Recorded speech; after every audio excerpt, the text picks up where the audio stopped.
Had an interesting thing happen to me this week. While I was getting my hair cut, the person who was cutting my hair asked, I had a big discussion with my cousin that went on and on last night, said he. We were talking about the Bible and ghosts and UFOs. We were trying to decide if there are UFOs, if there are ghosts, and if that's true, how that relates to the Bible. He brought this up out of the blue. So do you think there are UFOs with people from other planets coming down here to experiment on us? No, I said. He said, then you don't think there are UFOs? I said, no, I didn't say that. He said, well, I don't get it. He said, you asked if there were UFOs with people from an advanced civilization from another planet coming down here. That I don't think. Do people see UFOs? Yes, they do. He says, I don't get it. He says, well, I think that the folks they see are from right here on our planet. I think we share the planet with a superior race. We do? I said, yes, and I think that that's what the Bible tells us. He says, well, what about ghosts? I said, well, I think this superior race has been here a long time and has seen all the previous generations and knows everybody pretty well and can imitate their appearance. He says, the Bible says that? I said, yes, actually it does. And he says, those aren't the demons the Bible talks about, is it? I said, yes, I think it is. And he says, well, where'd they come from? Said, those are the angels who rebelled, the messenger beings who, prince of the powers of the air, took Christ up bodily. So he threw down his comb and said, everybody come over here. This annoys me. This makes me very mad. He said, I've got to call my cousin. This is very upsetting.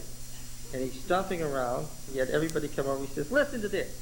Do you know that those UFO guys, those little silvery guys, and ghosts and everything are just the demons masquerading to deceive us?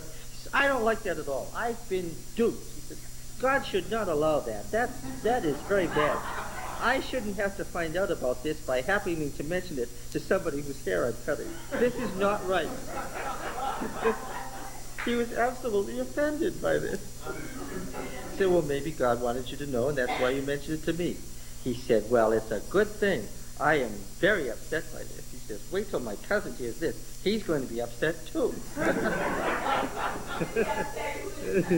No. He says, well, can you bring me something about this? I said, yes, I'll bring you something back to read about it. Well, isn't that interesting? And what he said as I left was, it all makes so much sense.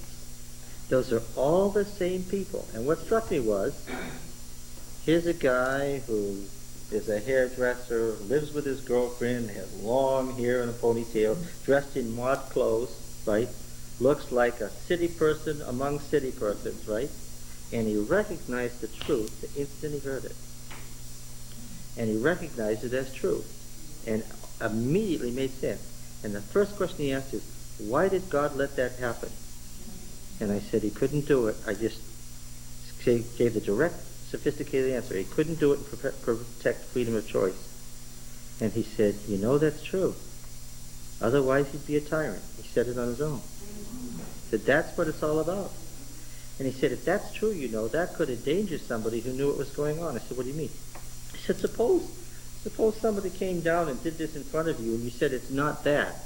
It's really just a demon. He said, those people would think you were nuts. They could kill you. I said, yeah. That's how it's going to end. Oh, he said, this is very upsetting. This is very upsetting. He says, if that's so, then most people are deceived. Yeah. Just like that. Most people are deceived. Yeah, that's true. Interesting, huh?